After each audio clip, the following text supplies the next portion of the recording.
The comments heard on The View from a Pew are those of Mac McCoy and are not necessarily the opinions of his guests, his producer Garth, any one particular denomination or religion, the church lady, Mr. Lemke, Pastor Craig, or anyone else of sound mind and body. Now here is today's The View from a Pew, heard all around the world on YouTube. Just search for The View from a Pew. Good morning, good afternoon, and good evening. My name is Mac McCoy, and welcome to this week's version or show or production of Point Counterpoint USA. It is a six-panel person today, and today we are talking about, I guess, what's going on in our country and in our world. What makes us different than any other talk show is we're nice. We don't swear, even though we can, because things are changed because we're on the internet. But we just choose not to, and most usually when we hang up the phone, we all like each other. Now, we've got a new member of our cast, Gildy, so that may change on my end. Well, I'll do my best. Okay, all right. To win you over. Oh. What? This is year 20, and you're still trying to do that? He will do his best to get on your last good nerve. Yeah, okay. All right, so let's start out with top of mind awareness, Iran yet again. And I thought of you the other day, Dorsey, when the president was asked at the NATO summit in a press conference that is the ceasefire over and is it time to finish this up? And he got a little mushy on it. He said, we're not at war, but they are bombing us, and if they bomb us, we're going to bomb them. Well, I think that means they're back at it. And I would imagine, Dorsey, and I don't want to put words in your mouth, I want you to speak yourself, but Iran yet again, this ought to be the last time. Would you agree with that? Yeah. He needs to be done. And, we've had this conversation ad nauseum. And everybody knows my views on it. I'm kind of a scorched earth kind of person. But at this particular point in time, I'm not a fan of the boots on the ground thing, but they just need to go in there and remove the existing regime people and take the money that they would be using for oil sales and rebuild the country. Obviously nobody is... I don't really understand how Trump even thought that this was going to work the first time, because they've been lying to us for 47 years. So... Well, that's part of Trump's ego. He thinks he's the art of the deal. He thinks the deal that nobody else can make, he can make.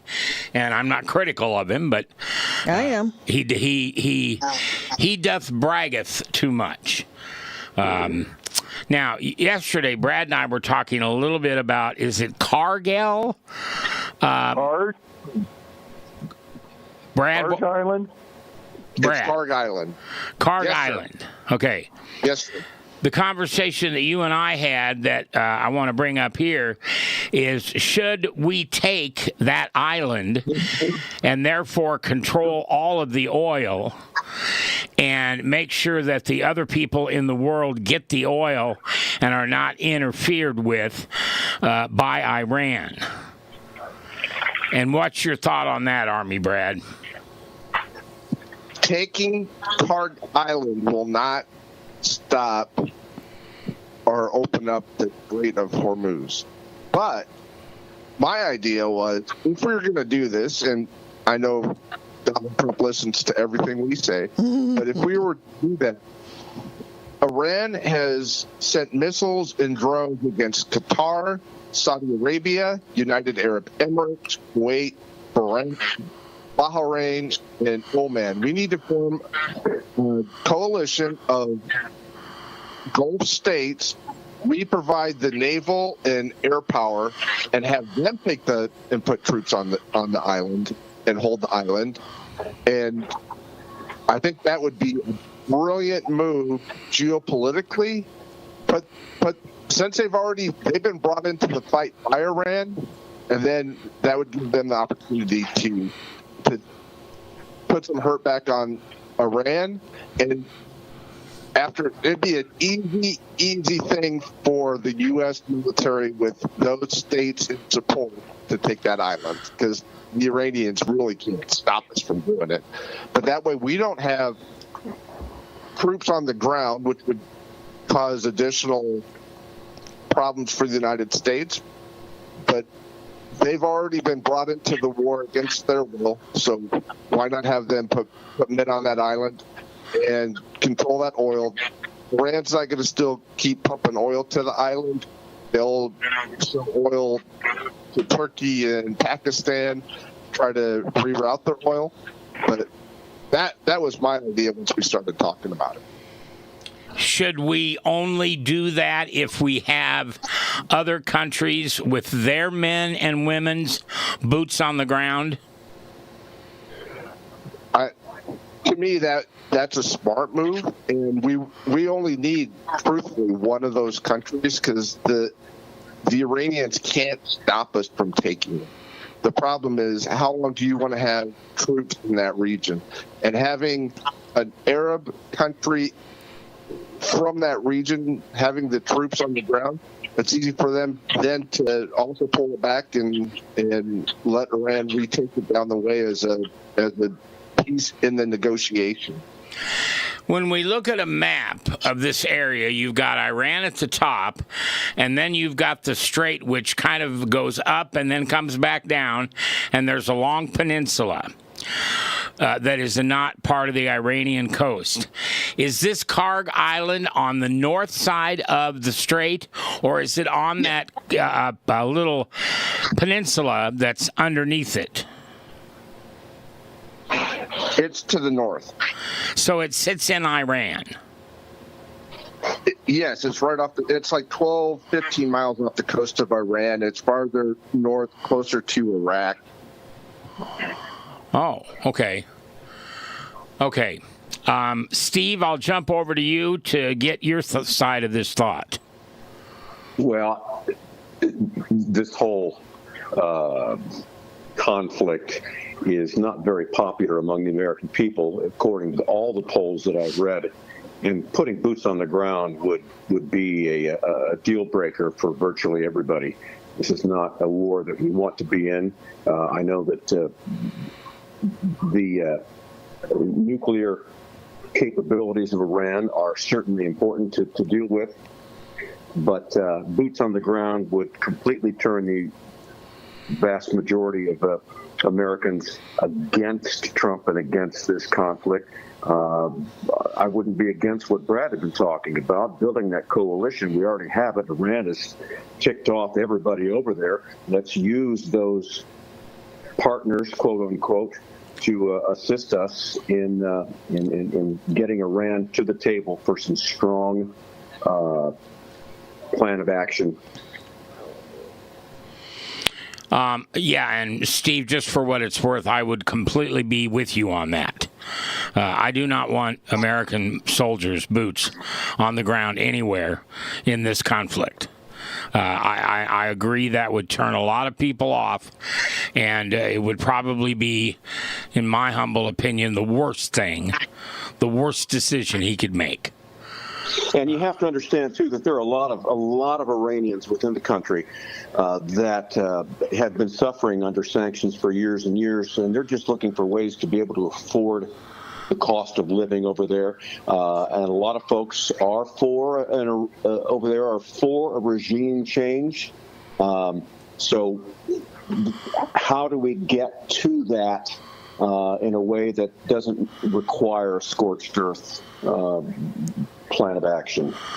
Dorsey, You don't accomplish that goal by not putting boots on the ground. I don't believe so.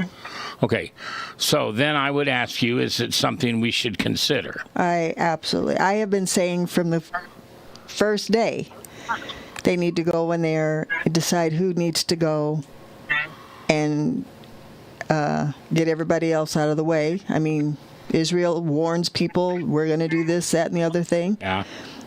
They know exactly where these people are and where they're sitting. I really don't know what the hesitation is. To me, I mean, it's the same thing as what he did in Venezuela. Okay. So, Larry, what are your thoughts on this? Well, first of all, in my opinion, you have to treat Iran as a rabid animal. They strike out at anything and everything around them. When they finally get over the edge, they will attack anyone trying to feed them, anyone trying to help them, anyone trying to hurt them, anything that just walks by. So that's the first problem we have with the Iranian or the Islamic thought process. The second thing is, when I look at Karg Island or any place there, and Karg Island is a good example, if you think like an Iranian and you look at scorching earth, if somebody were to threaten to take Karg Island from me, the first thing I would do is have a fallback plan. Okay, what happens if they take it? Well, I'd locate a lot of dirty bombs, if not a nuke, at least a lot of dirty bombs or biological weapons on that island, and then trigger it after I lost control of the island. Now, that's if I thought like an Iranian. So I think we're fraught with unknowns in doing something like that. So I think the biggest thing we could do is take the head off the snake, and then continue taking the head off the snake for as long as it takes to get down to somebody that says, hey, I want to live. So I'm maybe going to go along with this whole thing. Gildy, you want to jump in on this? I agree with, I think the idea of putting boots on the ground in Iran itself is, well, quite frankly, I think it's crazy, because that's going to cost lives on both sides that don't necessarily need to be lost. And I echo the sentiment that the U.S. population as a whole, regardless of elephant or donkey, are going to be extraordinarily unhappy if we start sending our young men and women over there without proper and definitive provocation. Okay, so then the question comes up: what do we give it back? I mean, what do we do with it when we've got it? Keep it. Okay, and what responsibility does that give us? Well, we've had boots in the theater in Germany. We've had boots in South Korea. I guess it's just one of those places that you'll have boots on the ground for the next 50 years, I guess. So you build a base like what we did in South Korea, what we did in Germany, what we've done in Turkey. Donald Trump floated this idea with Barbara Walters 40 years ago of taking Karg Island. Now, why he was cognitive of Karg Island 40 years ago, I don't know. But this is an idea that Donald Trump has had for years, so I don't know what's holding them back from pulling the trigger on the idea. But as Larry was saying, there's always this case of eco-terrorism, like Saddam Hussein did when they, set the oil fields on fire, and created an eco-terrorist mess. There's always that possibility, but I guess you take it, you never give it back, and you pay back our country reparations for all the lives that we've lost, all the blood lost, all the arms, legs, eyes, hands, feet, testicles of our men and women who've come back maimed. This is a way to pay our country for the blood and treasure we've lost over the last 50 years. All right, let me ask this question. Larry, I think you're a good one to ask on this. What if we take Karg Island, are we taking all or most of the Iranian oil that they have? I think we're taking their main shipping point. Okay. That's where they keep the majority of their processed oils and goods. And that's where they have focused their storage and shipping points. There's also another island, actually, or a set of islands down called Shem, which is down in the Hormuz Strait itself. But I don't think that's where they're doing the majority of their shipping from. Okay.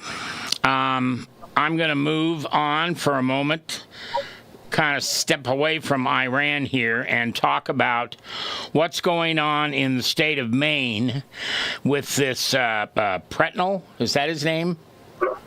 Pratner. Pratner. With this guy. What? It's Pratner with an L. Pratner. All right. The guy says on Gutfeld last night, I can't think of anybody named Graham that doesn't have Pratner as last name. Okay, so I'm going to try to explain this and tell me if I'm wrong. And Steve, I'm going to go to you next, please. Okay. It seems to me that this gentleman who was legally... he won a vote which made him the Democratic candidate to run against this longtime woman. I think her name is Susan Morrison, maybe? Collins, and which she's been in office for decades. And this guy, Pratner, was voted on with a majority of 130,000 votes.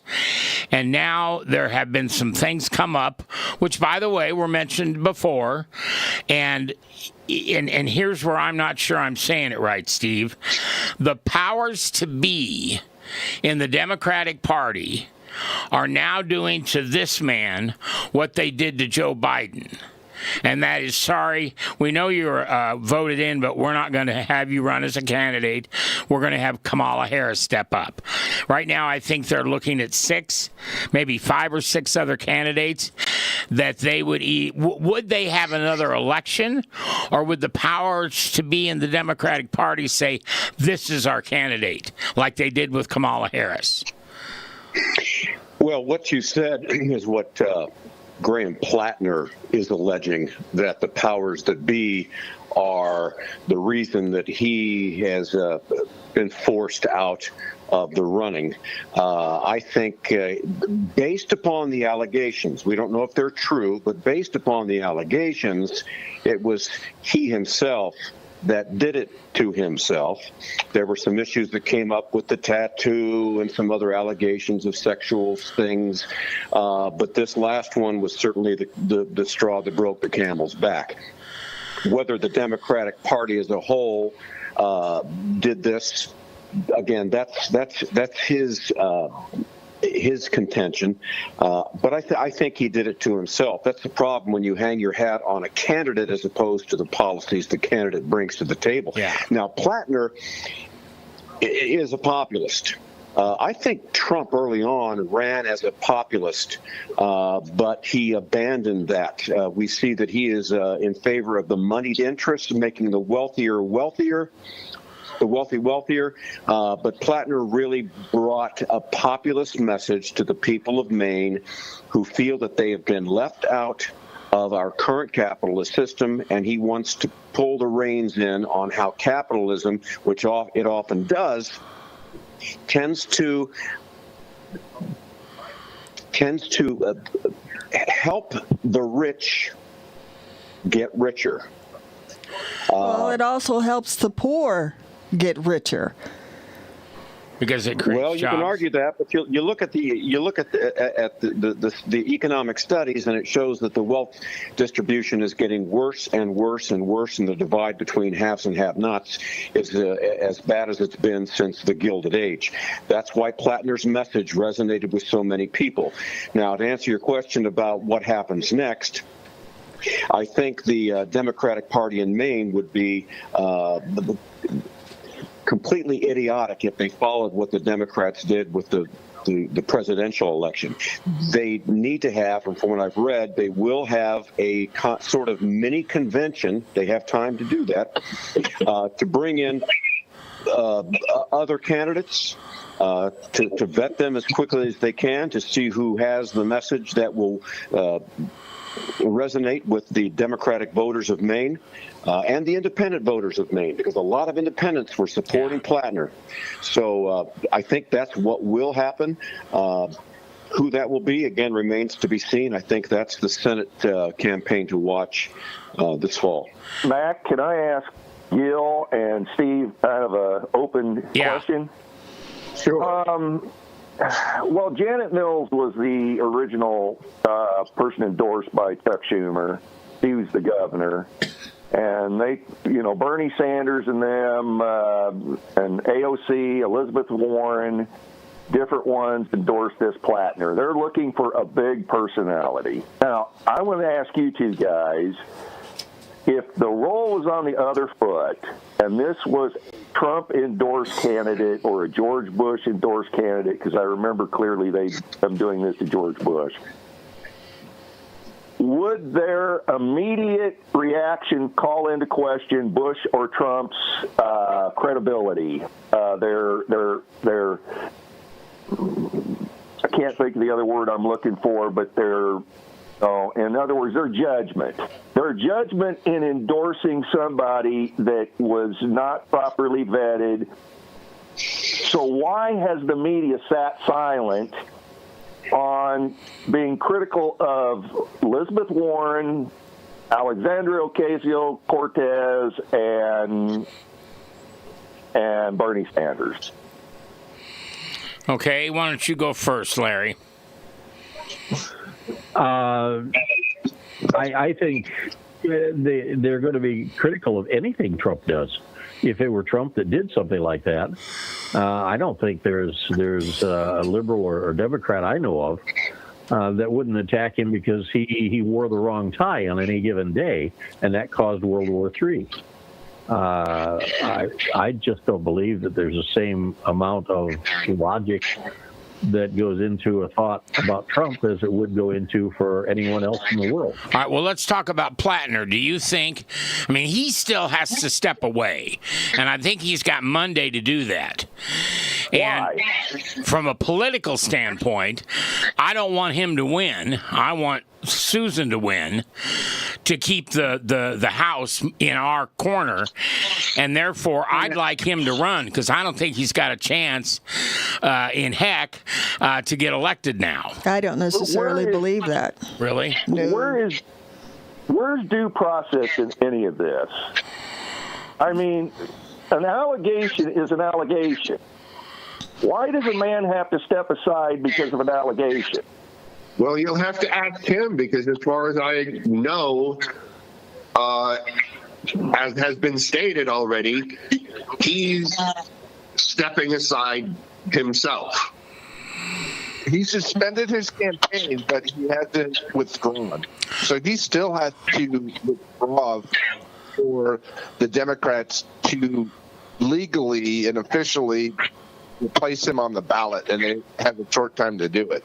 Well, the 7 to 10 minute video that he recorded of himself as a selfie, he clearly, in my opinion, he's clearly upset about this, and clearly doesn't agree that he should have to step away.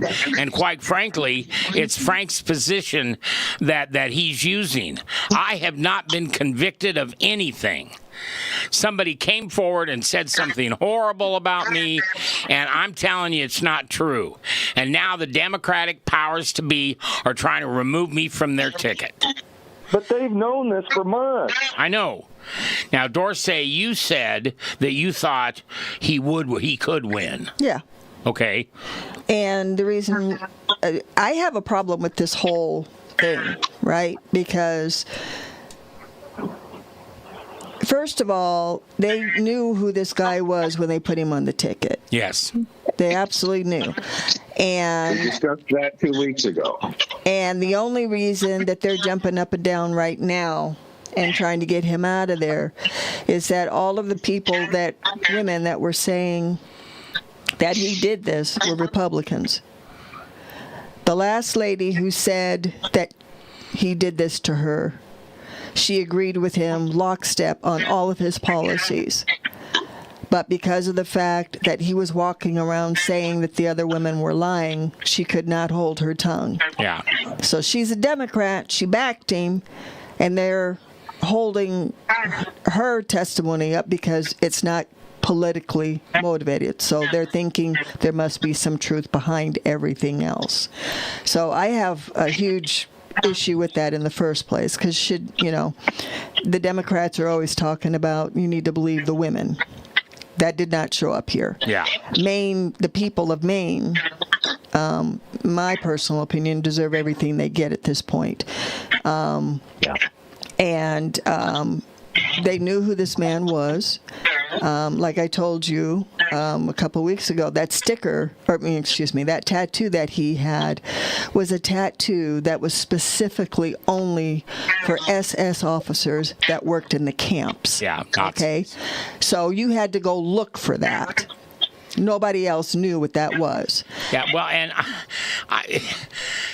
I only have one tattoo, and I'll never have another one. Mm-hmm. And I knew exactly what it was when I got it. The idea that he says, well, I didn't know it was associated with the Nazis. I'm looking in the mirror, and he thinks I have stupid written on my forehead. Correct. And for me, I know that's politics as usual in this country, but it is one of the worst things about politics. Somehow you can lie, and it's okay if you're in politics. Well, and the thing about this whole situation with Maine, I believe that those people who voted for him, I don't think it's a populist thing at all. I think it is an absolute communist. Everything that's coming out of this man's mouth, and anybody who's winning on the Democrat side right now, are basically telling people like you and I that they're going to take our stuff. And there's a large group of people out there who want that to happen. Well, and and I did some research on this. Let me look it up here on my screen. It is a part of what is called the Democratic Socialist Party, the DSA. Yeah. And their platform is to get rid of ICE, unfund the police, have the government, in this case, get rid of the Congress and let the senators run the country. And no prisons. What? No prisons? That's right. That's their platform. And for the first time, because they've had a platform like that for as long as I can remember, but for the first time in the history of this country, they're getting elected. And I am beside myself. Well, they're getting elected because of the fact that there is, just to speak on, I can't really include Gil on this because I don't really know how his view is, but Steve has made several remarks about capitalism and the rich getting richer and all this and all this, and that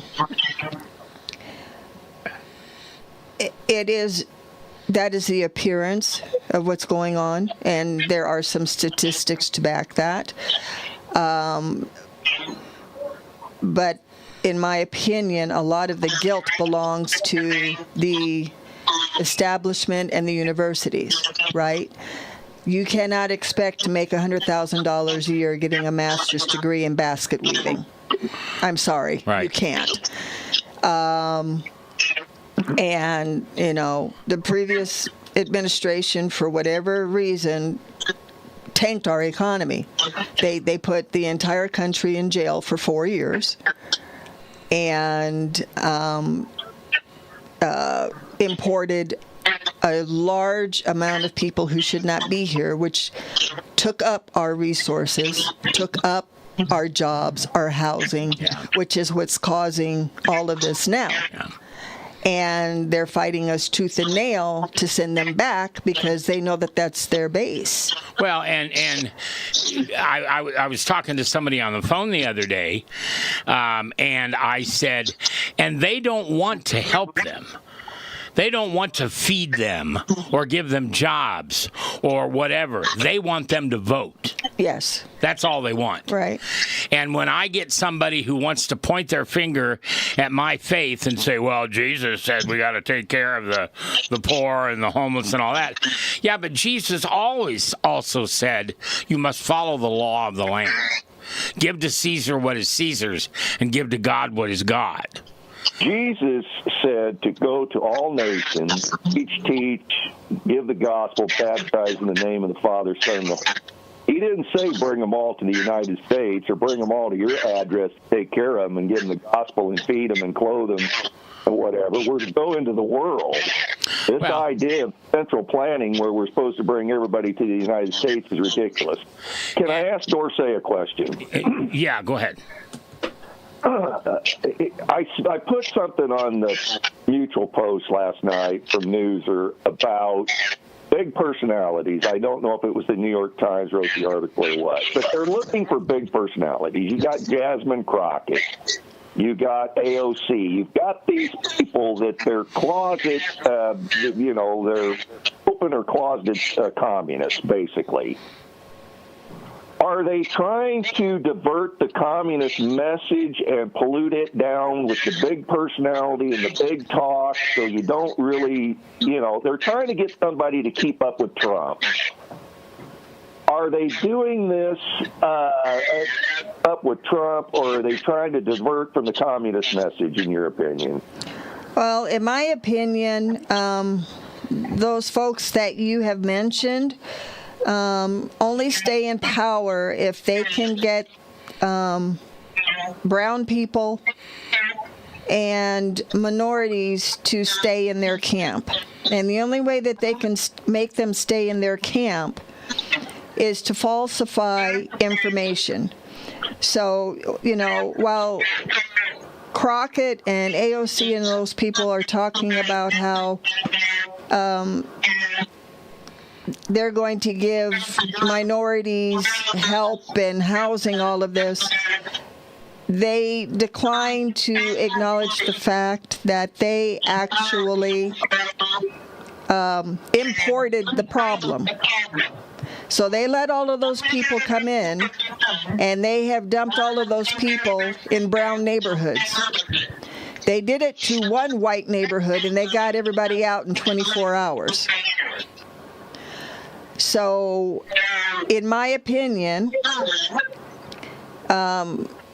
they are basically trying to stay in power to feed their coffers and to keep all of us working for them, which is, it's starting to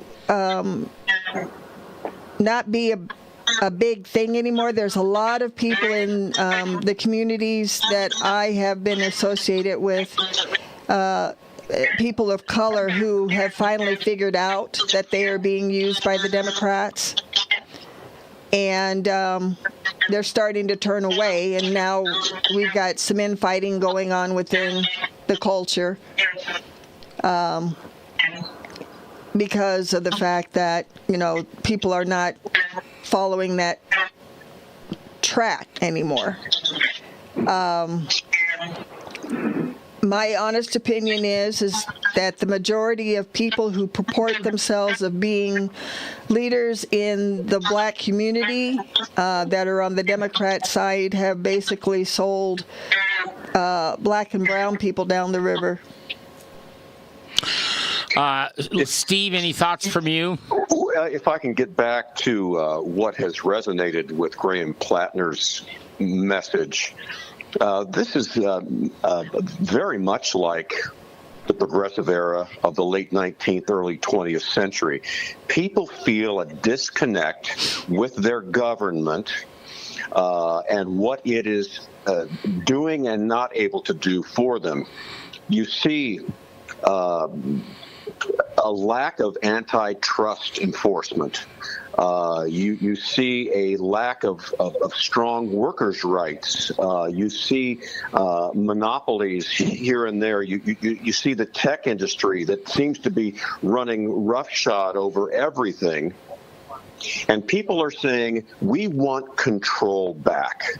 And you had people like Theodore Roosevelt and Bob La Follette from Wisconsin, progressive populists who were for stronger regulation of business, progressive taxation, labor protections, greater public control over these powers, and they feel they're left behind. That's the message that Pratner was trying to get out, and had a big following. Say, yes, we want to take more control back for the people and not feel like we're being run over by these corporate behemoths who don't care about us. And in the meantime, we've got a trillionaire. You could say, well, he's provided jobs. Oh, I think that it speaks to the nature of our democracy right now that we are back in a gilded age and people don't like it and they want to take their government back. Okay, Stephen, I would agree with you on that, but who started this? The previous administration overrun. Ronald Reagan started the current wave of this when he cut taxes on corporations.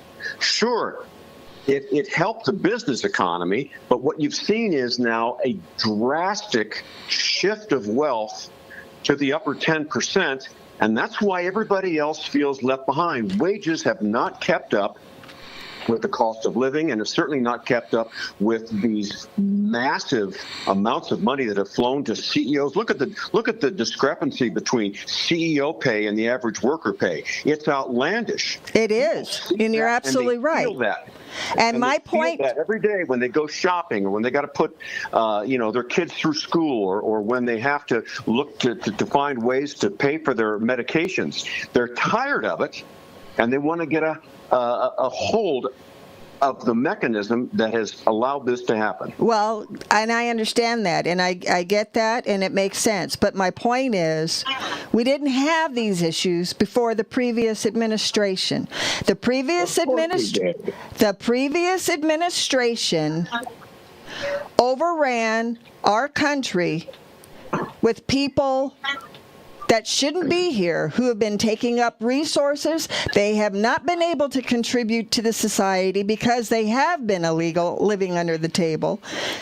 They have given visas to where corporations have been allowed to employ these people and get kickbacks. And it's been proven over and over and over again. The big thing right now was going back through the H-1B visas.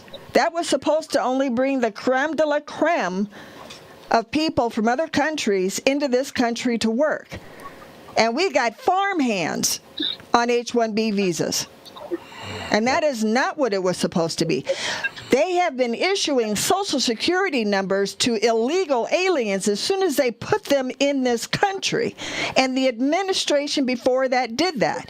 So they took 12 plus million people and dumped them into our economy. And you cannot tell me that because I worked 2 jobs for 20 years and I have amassed wealth, that anybody is entitled to that. There's a difference, and respectfully, I agree with a lot of the points you made there. Okay. The Democratic Party lost in 2016 because of immigration. And Democrats have to own that. But I disagree with the fact that immigration has caused this massive wealth disparity. Oh, it has. I can promise you it has. It's a small piece of that. If immigration had been curtailed 20 years ago, you would still have this massive wealth inequality. That's not true. We didn't start having this until this last. It started with Ronald Reagan. It started in 1980. And that's what has done this. That's not true, because I was working in 1980 and we had the worst housing. Do you remember that in the 80s when you were trying to buy a house and it was 13% interest to buy a house? So you can't say that. You cannot say that. And during Obama, when we dumped in 2008, so... I mean, I understand where you're coming from, but what you're trying to tell me is not true.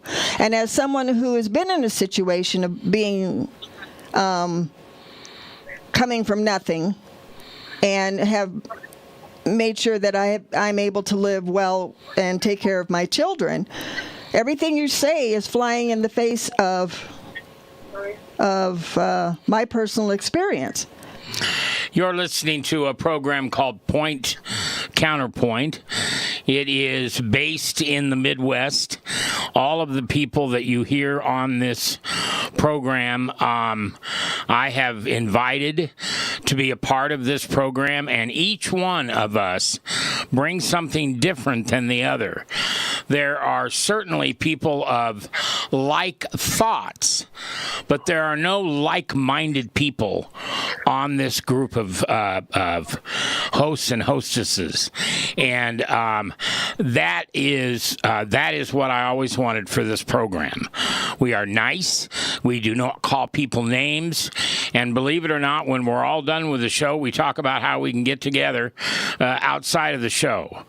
So I want you as a listener to please, what am I saying here? I hope you appreciate the hard work that this crew does to make sure that there are different opinions on the table, and those opinions are not role-related. They are genuine opinions. We don't sit down and say, okay, Dorsey, you need to think this, or Gil, you need to think that. We don't do that. We take the best from the best and we provide it to you, and we hope you enjoy it. You can be a part of this show anytime you want. Because it is live right now, most of our audience, almost 90% of our audience, comes from downloads and subscriptions and things like that. So if you're listening to this on your internet right now, if you would please subscribe to Point Counterpoint, if you would please follow Point Counterpoint, in this world of the economy of the internet, those are the points that they look at.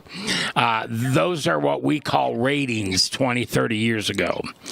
If you have a lot of subscribers, then that's considered that you have high amounts of people listening, and we want a lot of people to listen. Hopefully you'll notice we don't stop for commercials. We don't take the time. We'd like to, but we don't take the time to monetize this program. We focus on the quality of the program because it's my belief as a broadcaster, the money will follow good programs. All right. Mitch McConnell. Can I jump in, Mac? Yes, sir. I'd like to jump in. I'm weary of people demonizing anybody that is successful. All right, everybody is successful for a reason. CEOs of companies get paid millions of dollars because they're leading a company and making a profit for the shareholders and employing people. The fact that there's this huge gap, yes, there is to some degree, but what you'll find is that anybody know how many millionaires are in the United States? No idea. 23.8 millionaires in the United States, with an increase of almost 380,000 new millionaires a year. That's been steadily rising, with more than 1,000 people becoming millionaires each day. each day. All right. So these people, and you look at Elon Musk. Yeah, he's worth. Now he doesn't have, but he's worth a huge amount of money right now. $1 trillion, they say he's worth. But keep in mind, that's not cash. Those are his holdings. All right. And even if it was, Larry, so what? He worked for it. I don't understand why people have such a hard time dealing with the fact, like you say, that people are successful. It's two of the sins, jealousy and greed. Yeah, it's like just because they're successful and they've done something we can't do or choose not to do, they must be evil. Elon Musk, on June 12th of this year, 2026, Elon Musk made 4,400 people millionaires when his company went public. When his company went public, SpaceX, he made almost 4,500 millionaires just by that stake. I think they're probably living pretty well.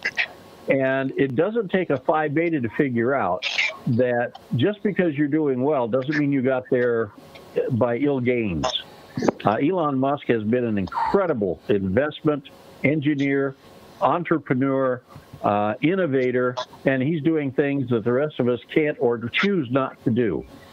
So I think trying to demonize anybody because they've made a lot of money, people like Elon Musk don't own slums. They're not slumlords, okay? People that have anything to do with Elon Musk are making a good living. They have a good job. They've got investments. So the growth rate of millionaires in this country excels past any other country in the world. Any other country by huge numbers. You know what? Well, Larry, look, that's not that's not something I want to shout to the rooftops about as being awesome. I don't look at a country and say, oh, they're fantastic because they have so many millionaires. I look at a country and say they're fantastic because they take care of the least among them. That's not giving handouts to illegals. That's making sure that people have the means to move up. And unfortunately, the middle class has been hollowed out because the people that already have the means, I'm not talking about, workers that have worked hard and they make a good living and they're able to do well. What happens with our middle class? People have been left behind. People have been left behind. That's how I judge. But, okay, so when you say that people have been left behind, whose fault is that? Everybody in this country has the right and the resources that everybody else has. What you do with your decisions in life depend on where you end up economically, period. If you want to be wealthy, then you have to work more than one job, you have to spend less than what you make, and you got to put your money in places that is going to build wealth, period. It's a financial formula. It works like that in every other hemisphere on the planet. And every single American has access to that information. And keep in mind, in the United States, even the very poor of us are rich in most third world countries. Amen. All right. We have people on welfare in this country that live 100 times better than the poorest of other countries, or even some of the wealthy in other countries. And that includes a lot of countries that are modern and up to date. So, this is just because people have money or make money. Taking care of the poor is the responsibility of those that are wealthy. And those are the ones that pay taxes. Those are the ones that have programs. Those are the ones that provide employment.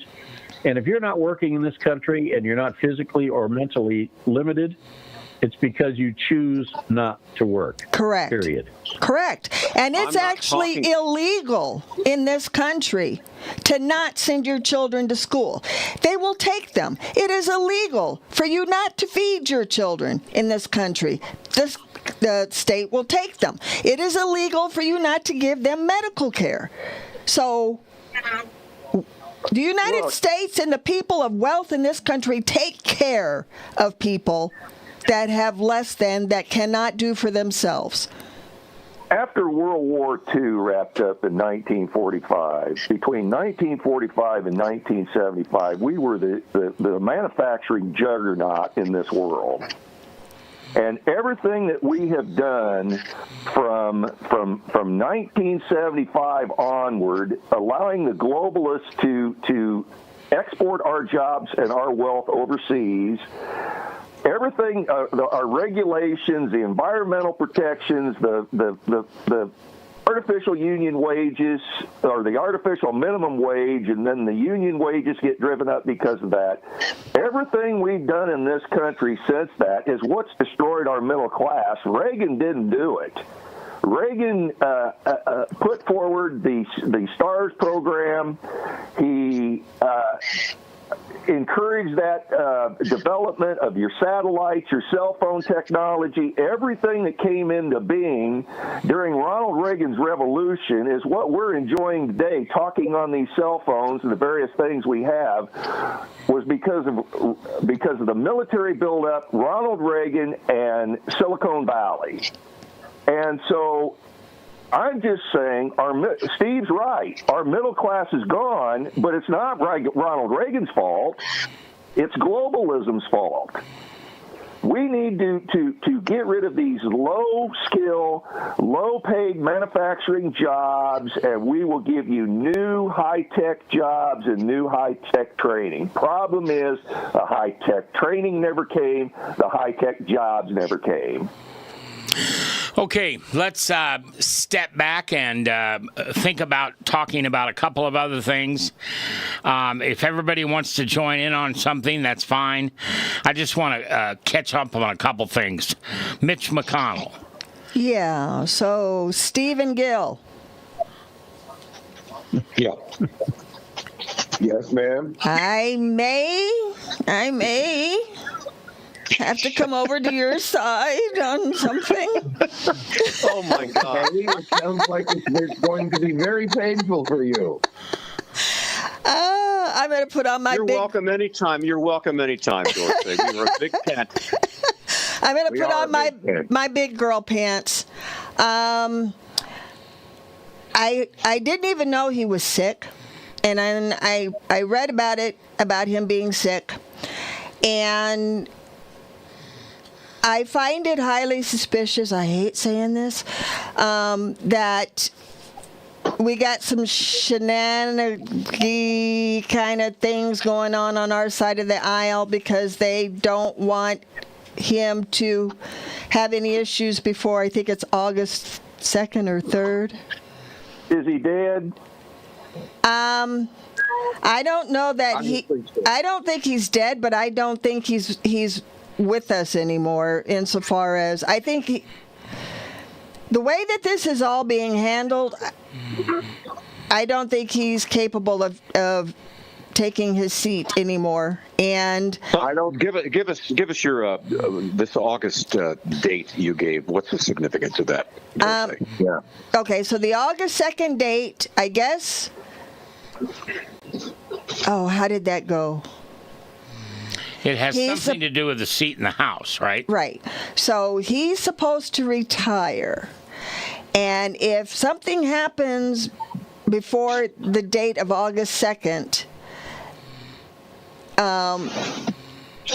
then we cannot say that he cannot serve and that his governor can appoint someone on the Republican side to fill his seat. Okay. So, I think the alternative is a special election, which would include both sides of the aisle. Right, and that if they do that, then it would be a good chance that they would put a Democrat in. Right. Well, isn't the governor Democrat? I don't even. Where is Mitch from? Kentucky. I don't know. Andy Bashir. Andy Bashir. Hey, Ivy or Andy Bashir. Right? Andy Bashir. Okay, so is he a Dem? Dem, I believe. Okay. Yeah, he was the one that said something about an opponent's children could die, and it would be better off for the state of Tennessee. Wasn't that the guy? I don't think so. No? Okay. No. Nope. Wrong guy. Nope. So You're anyway, thinking of Al Gore. I think there's something shifty going on. Yeah. If what? For whatever my What are you senses were, saying? I do. This is intriguing. Is he on a ventilator? Say again? For whatever my 2 cents counts, I think he probably is. He had a massive stroke, is what I think, and he probably can't talk. And if it's as bad as it could be without killing him, he could be paralyzed in the whole 9 yards. Right. And they just don't want to come out and say, okay, one of our most famous party members has become completely incapacitated. Right. I agree. All right. Let's move to who is Sydney Houston or Sonny Houston? And Hostin. Sonny Hostin. all right, who is Sonny Hostin and what do flags have to do with her? Oh, she's just a nutbag. Go ahead. Elected official? I've been talking too much. She's on The View. Oh. So let the other. I need to stop talking because I've monopolized the I just entire want show. somebody to tell me what that's about. Go ahead. I think you may be the only one that knows. All right. So she's on The View, and she made some comment around the 4th of July that when she goes into neighborhoods that are flying all the American flags, she feels unsafe. And she's a woman of color. Is this really worth our time, guys? We have a brain trust here that rivals Yale Law School. Why are we talking about this twerp? He asked. I'm telling. Yeah, All right. fair enough. Then here's the next twerp. U.S.-born Jackson Hinkle is an anti-MAGA guy, and he was marching with the Iranians during the funeral this last week. Is he elected official? I don't think he's an elected official. I don't even know who this guy is. Well, who listed it on the... Who put that on the list? I did.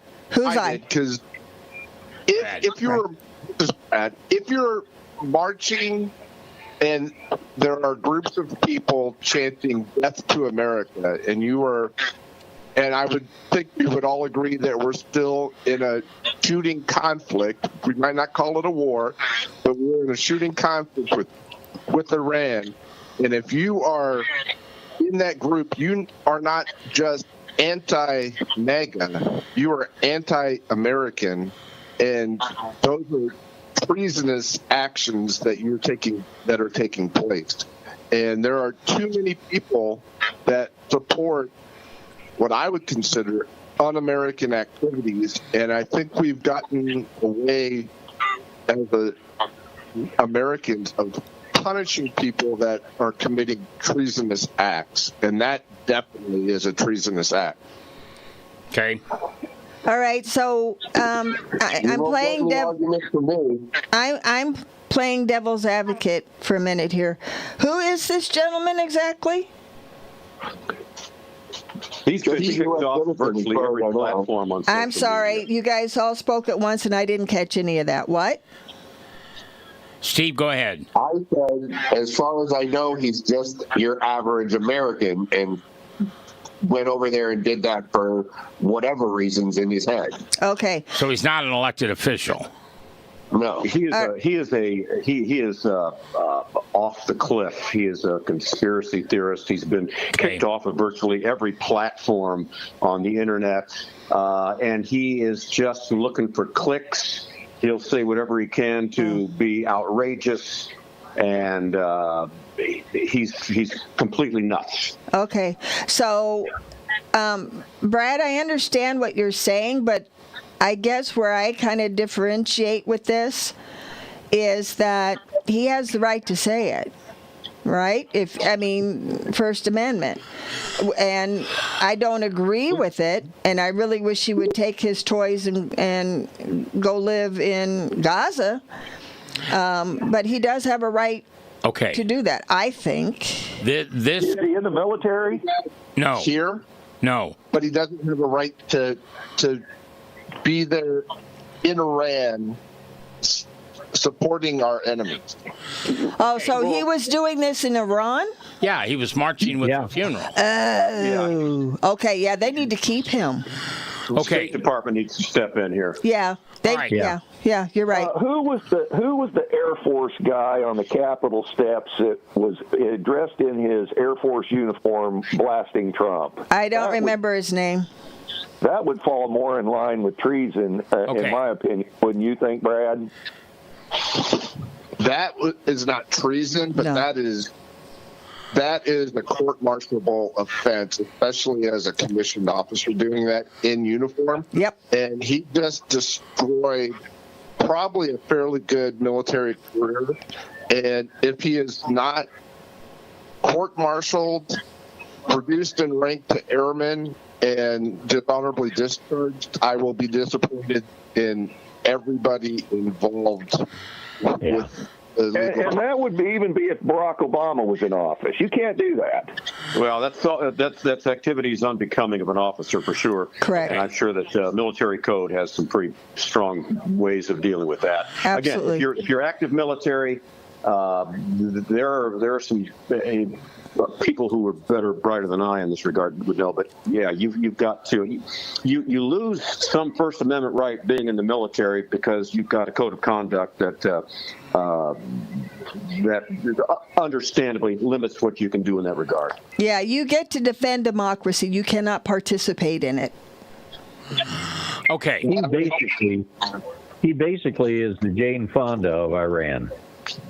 Okay, so I want to bring something up here. You've segued into a topic that I was discussing with somebody yesterday, but I didn't have it on the list.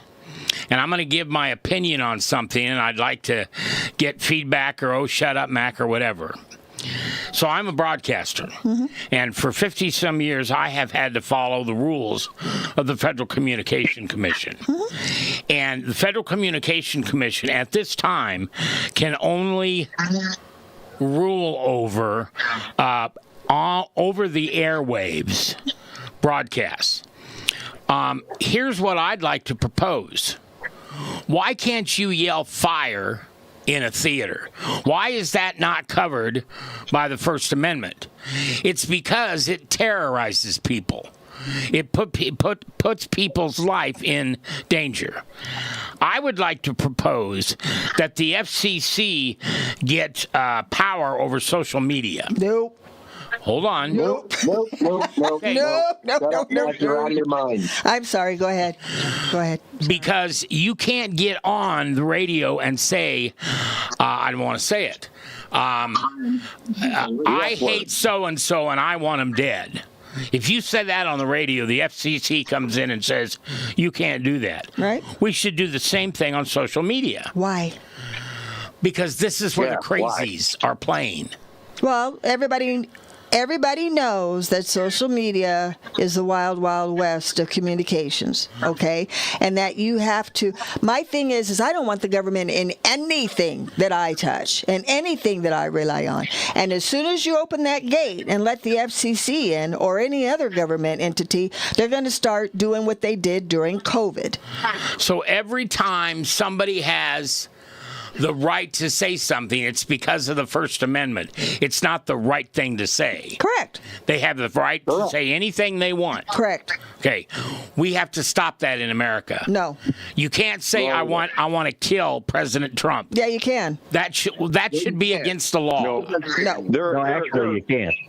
There are other mechanisms involved. entities besides the Federal Communications Commission that would have authority over speech that can be harmful. Correct. Or so it wouldn't be the FCC. You've got state and federal laws that prohibit things like that. What scares me more than the people who are saying these things are the people who are agreeing with them and following them. Yeah. Those are the people that I'm more concerned about. The sheep. Yeah. Right. Yes, I agree. But you're going to have that in any medium that you have. Okay, well, you used the term a moment ago, What's that? Dorsey, quite correctly. Right now, the internet is the wild, wild west. Yes. We as a country had to tame the wild, wild west, or we would have gunslingers walking around town shooting people in the streets, whoever drew first and bang. Right, but my point is there's already mechanisms in place where the government does not have to be involved. It'd be up to the social. Pardon me. Go ahead.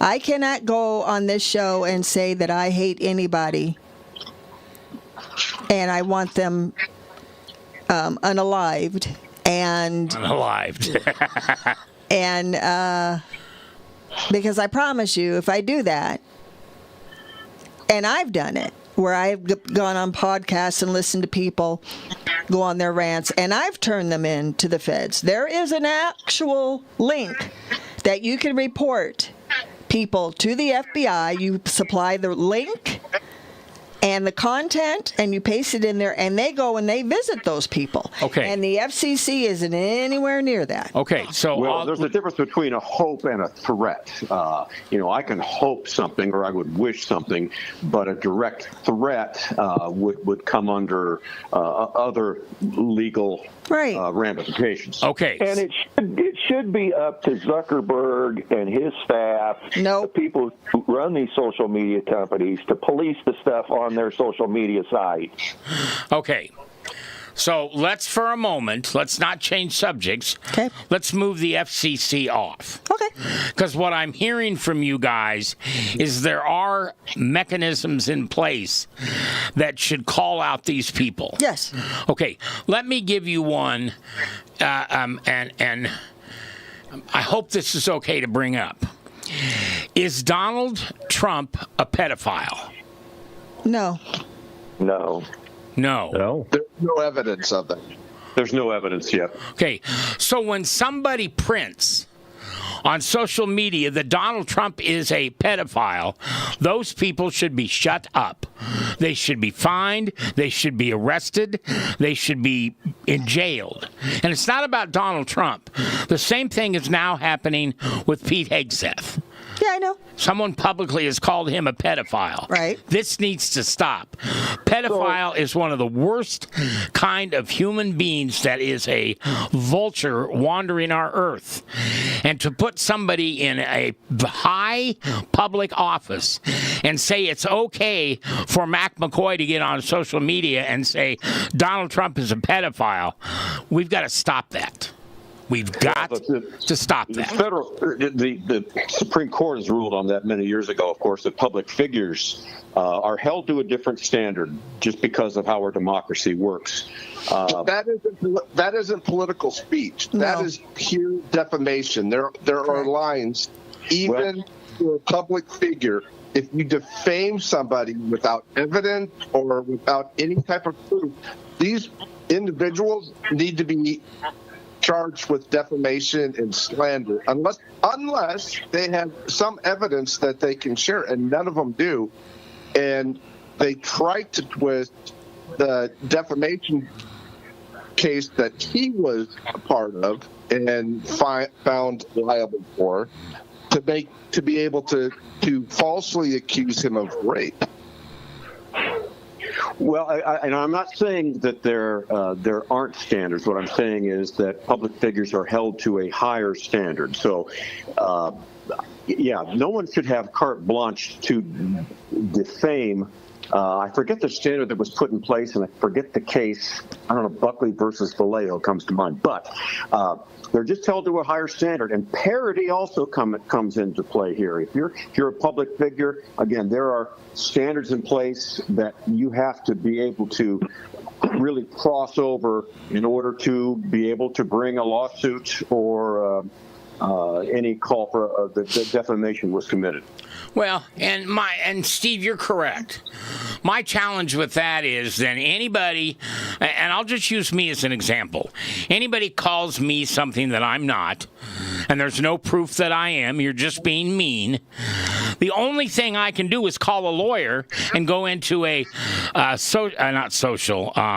non-criminal court, and I have to pay money out of my pocket to get somebody to stop saying something that isn't true.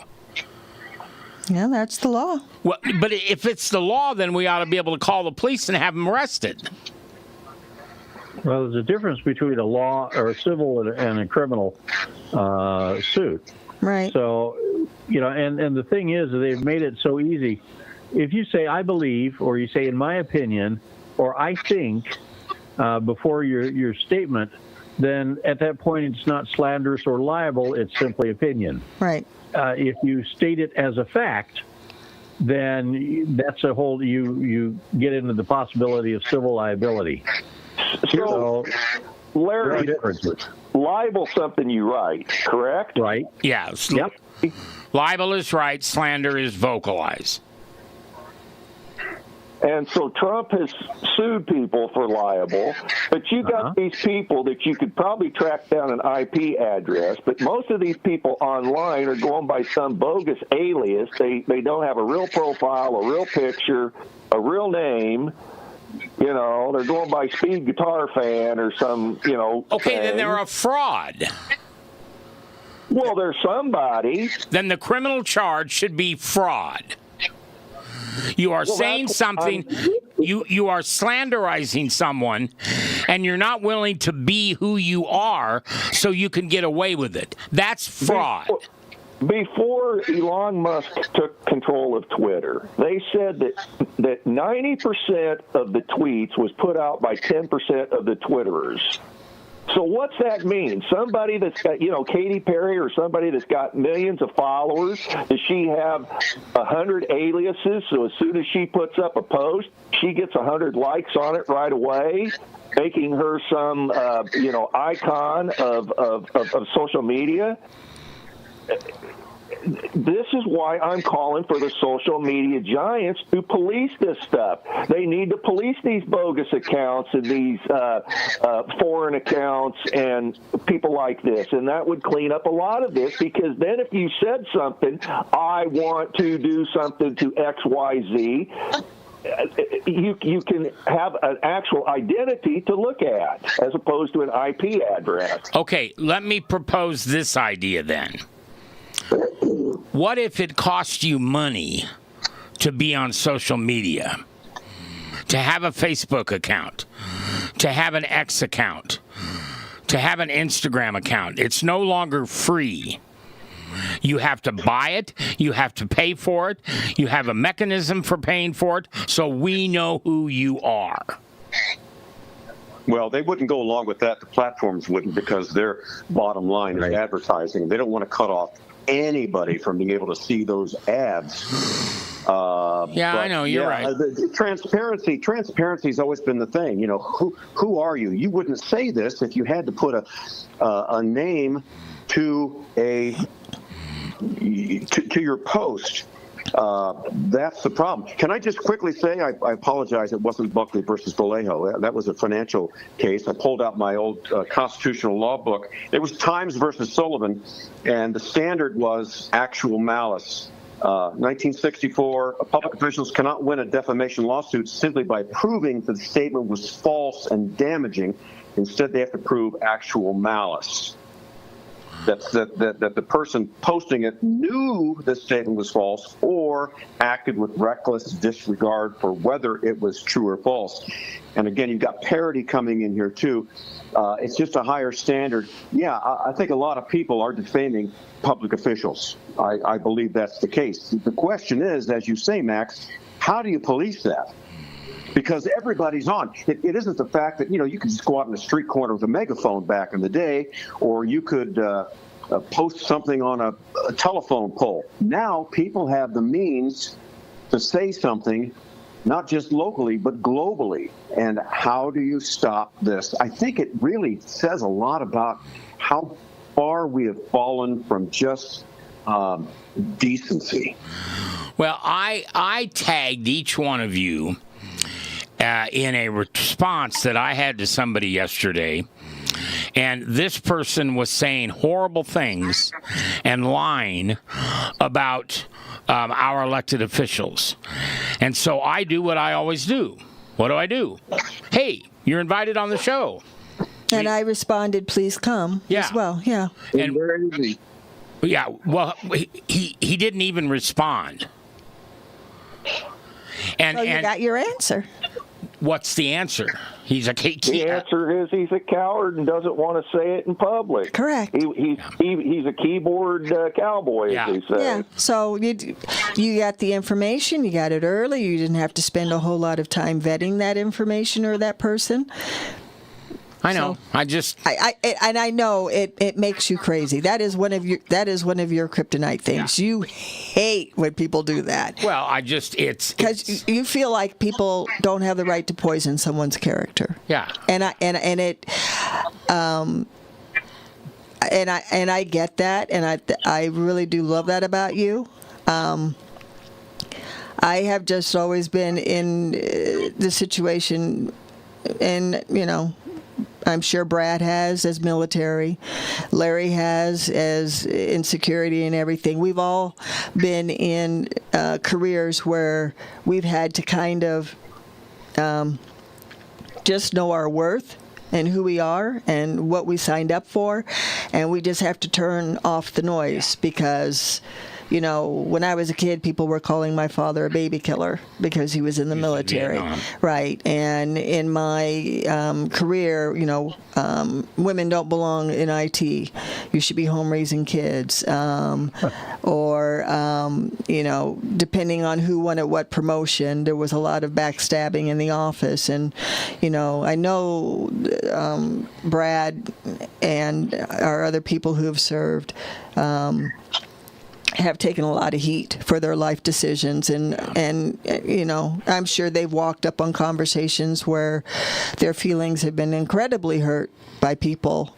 Well, and those of you that are on my team, hopefully you have seen this happen several times, because I most usually will tag you or hashtag you. I want you to know that I am saying to people, okay, you want to say that out loud in the public place? Come do it on the show. And sometimes what I get back is, oh, you just want me to help your ratings. Boy, are you ignorant. There are no more ratings. I think everybody would agree one of the smartest guys we have in the country is Jonathan Turley, professor. And he's got a book out, The Age of Rage, and he's talking about how people, he nuances between sedition and treason, and how it's just rage feels good, and people want to vent that rage. But he talked about how at the end of it, Oliver Wendell Holmes actually backtracked on that you can't yell fire in a movie theater thing. And that I've always said, can you yell fire in an empty movie theater? I mean, what it's coming down to is cause and effect. Is my speech causing harm on somebody else? Hang on a second. My right to swing my fist wildly in the air is my right, but my right ends where somebody else's nose starts. So you have to balance the free speech of both parties involved. Okay. Go ahead. So that brings us to another segue, if I may. Now, Larry or Brad or Steve, if anybody wants to jump in on that past topic, what we're going to now is kind of the same thing. I want to define what a terrorist is.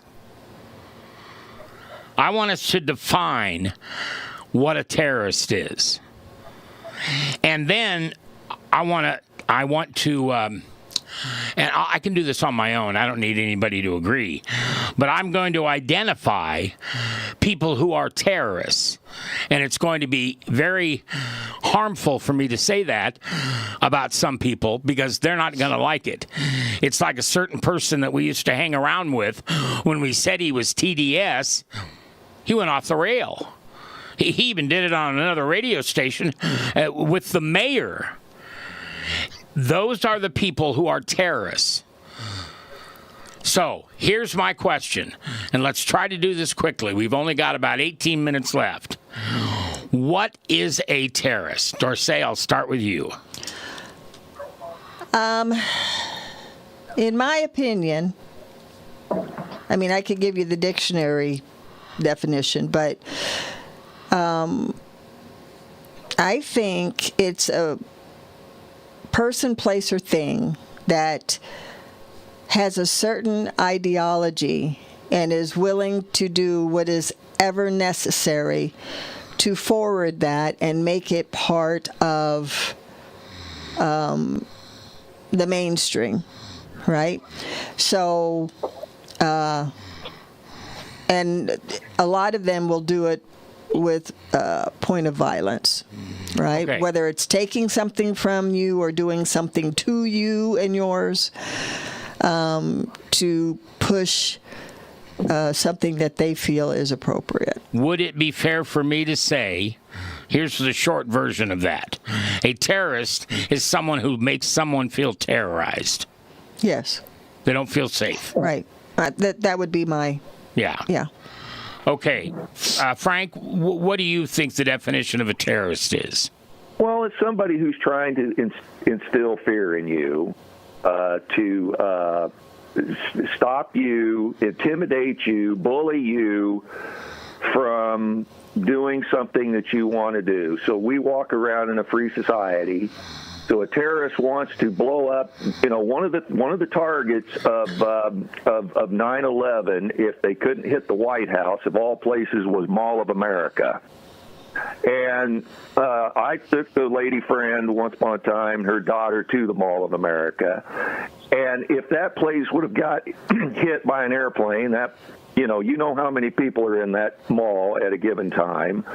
That would have instilled a great deal of terror to people to even walk out of their house and go anywhere. That's the object of terrorism, is to instill fear, make you afraid of your own shadow. All right, Larry. I always considered terrorism assault on steroids. It's extortion could be a form of terrorism. Blackmail could even be a form of terrorism. But it's trying to get a result based on causing someone else fear, either for their well-being, their safety, or the fear of others. All right, Brad. That's my opinion.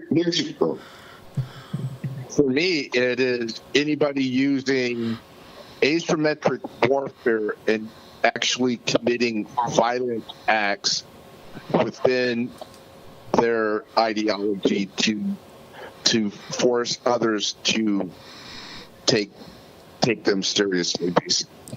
Okay. Terroristic threats are different than an actual terrorist. There's people that use language in inappropriate ways to get their cause, but actually to be a terrorist, you have to take those asymmetric actions of violence against other people. Okay, now I'm going to go to Gil because this is a conversation that Gil and I had the other day. And we were talking about the protesters protesting ICE in Minneapolis last year, and how it went far, far, far away from a legal protest. Okay. And the conversation went to that young lady, Kelly Good, I think was her name. Okay. She was the one that the... Renee Good. She was the one that, depending on what video you watch, and I say that because Gil has a different view of that video than I do, she was trying to run him over, and he defended himself, and that's why he has not faced any charges. Okay. So she's a terrorist. She was using her vehicle in the midst of a protest to try to hurt the people that were trying to stop people from hurting people. I'm just going to say the same thing I said when we were on the phone, just between the two of us. And I said, from every video I see and from every sound I hear in the video, she is making it perfectly clear that she does not mean him harm. She is trying to back out of the parking space, and she turned her left front wheel to the left to try to avoid him, and he stepped in front of the vehicle, and instead of either just letting her drive away would have been the true and rightful thing to do. No, it wouldn't have been. No. He draws his gun and he shoots her in the head. Okay, so here's Gil, I would really appreciate you to know that I have a lot of respect for you and the way that you come on the show and present, and I'm so proud to be on the show with you. Period. Full stop. Very much. Okay. But. No, there's no but. Okay. Okay, so this is a separate statement. Okay. Okay. The young lady, as soon as she decided that she was going to put herself in a position of getting shot, proved that she was a person of poor decision making. I am a mom. There's a lot of things in my life that I wanted to do politically, a lot of things I wanted to do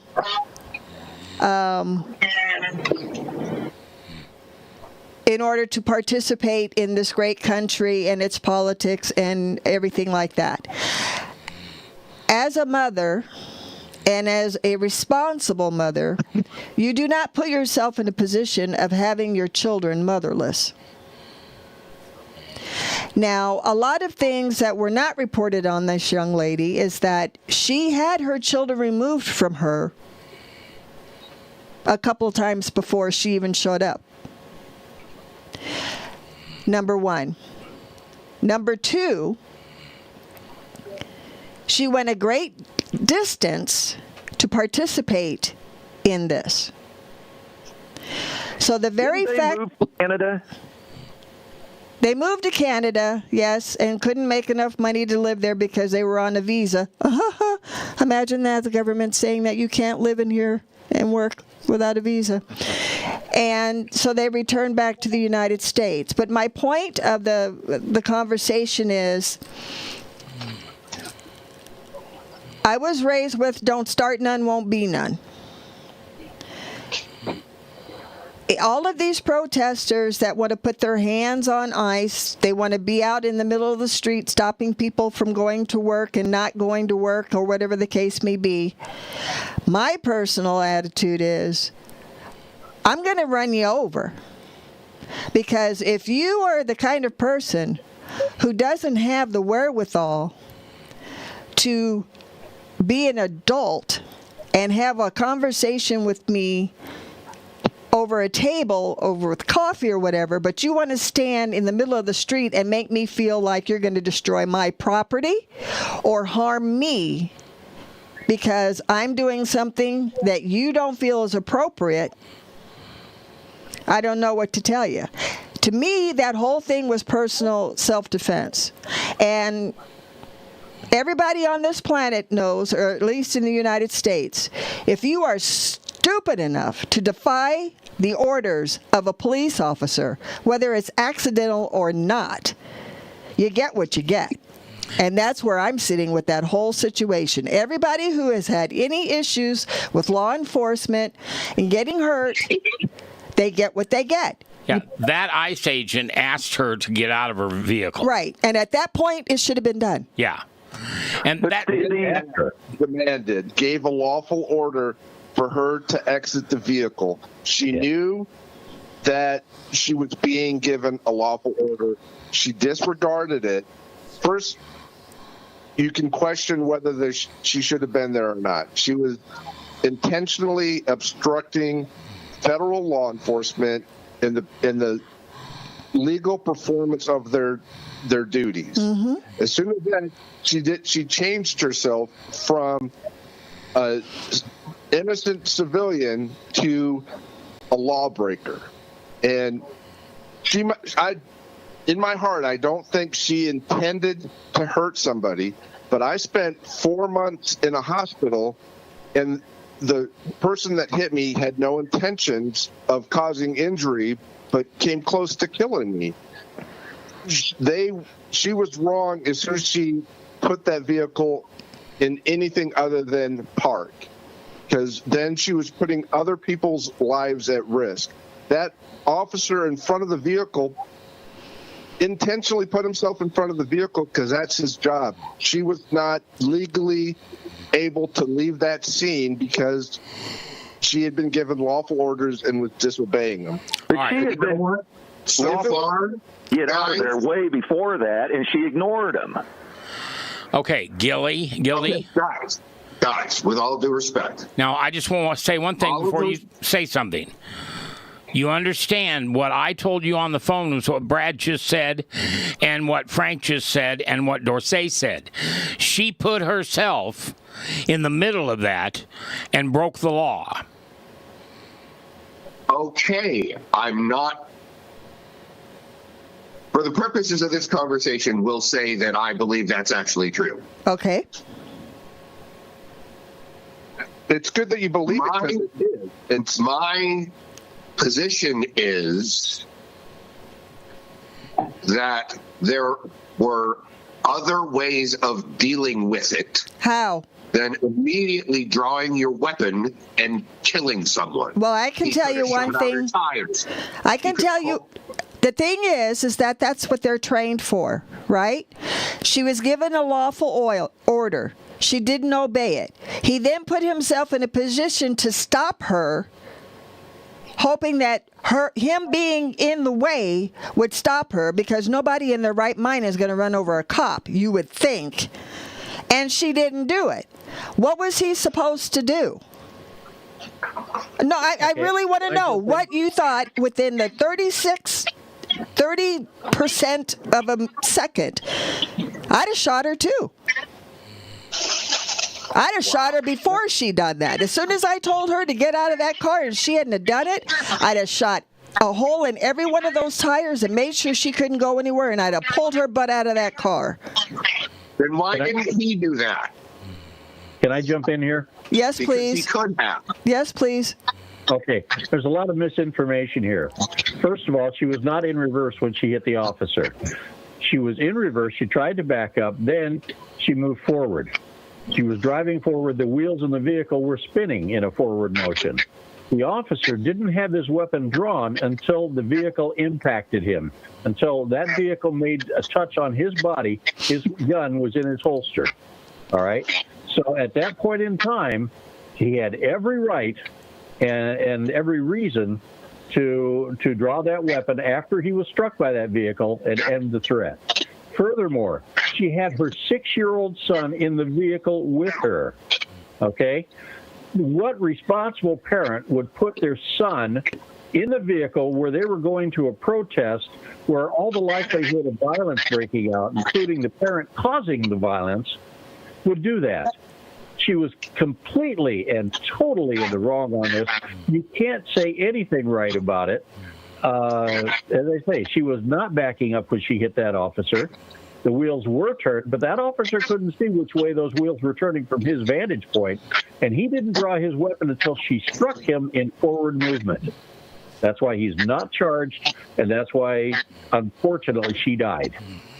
Okay, so to continue this conversation in the way I started it, she's a terrorist. I don't know that I would say that. No. I would say she was an assassin. Okay. I would say she was an assassin. I wouldn't say that she was a terrorist. She was there in her vehicle in a place that she wasn't supposed to be legally. Right. She was asked to leave. She stayed there to terrorize the ICE people. I'm just using that simple term. Yeah. They were there to terrorize those ICE soldiers who were doing their job. They were there to obstruct, interfere. I don't think there was a terroristic thought on their mind to do terrorism, but I think they were clearly there to obstruct and interfere with ICE. Okay, but Frank, when she turned her vehicle towards that ICE person, she was terrorizing him. She put the fear of God in him. I'm going to kill you. Well, and that guy had also been hit before, right? Yes. Yeah. Well, she didn't know that, though. Or had been drugged 200 feet or some deal in a prior instance. That's why he was a little bit on edge about the whole situation. Steve, jump in on this for a minute, please. Well, you have to go to intent and inference. I don't believe her intent was to run over that officer. But what was in her mind and what was in the officer's mind, you can surmise he may have felt threatened because he didn't know what was in her mind. He saw the wheels turn toward him, her taking off. His thought may have been, yes, she's trying to hit me, even though she may not have intended that at all, but to get her ass out of there. But that's where the rub is. And in that brief moment, that's where things happen. His thought, her intent, but he had the gun, she didn't, and it was certainly an unfortunate thing. And was she dumb to do this? Well, if you die for something, you can maybe look at that. But I don't think her actions were terrorist. I think terrorism implies a desire to affect the foundations of a government or society in a larger picture, to instill fear in a society in a broader context. But it was just a really sad, unfortunate thing. I think, based on what I saw, her intent was just to get the hell out of there. But things didn't work out. If she had drove that car down in a street in a manner in which she was trying to hit people with purpose, like the guy on New Year's Eve in New Orleans, that would have been a terrorist act. Right. Yes. I agree. Yes. Well, I agree. Steve, I agree with what you were just saying. However, I would tell you that her intent was to cause people to be afraid. And the level of afraid for some people would be terror. Now, that ICE agent, that's his job. It's happened before. So maybe it would be wrong for me to say he was feeling terrorized. Well, he could have felt terrorized and not be the result of a terrorist act. Right. So it was just, again, in those moments, split decisions. Officers face this all the time, and they have to suffer the repercussions if they make a wrong decision. And it's just one of those moments where you don't want to put yourself in those situations if I was the woman. Well, and once again, it seems like everybody here, I don't know if Gil's in this group, but most everybody here is saying she put herself in this situation. She chose to break the law. And then she chose not to follow a command from an officer of the law. My only disagreement with what everyone is saying here, my central disagreement, but not my only one, is it needn't have, and I put this on the ICE officer, not her, it needn't have had to been dealt with by lethal force yet. And I agree with you exactly on that point. Yeah. But I don't necessarily believe he did it to be lethal. I believe he did it to make her stop. And it just happened that he killed her. I don't think it was his intent in any way, shape, or form for that to end the way it ended. I really don't. I don't think she intended to shoot to run over the officer, but she made choices up to that point. And then had a complete and total disregard for that officer's safety. Correct. And as Steve said, buddy, this here is if you've been asked to comply, any police stop, any traffic stop in the world, watch these things on these reels on Facebook. You've been asked to comply 10 times.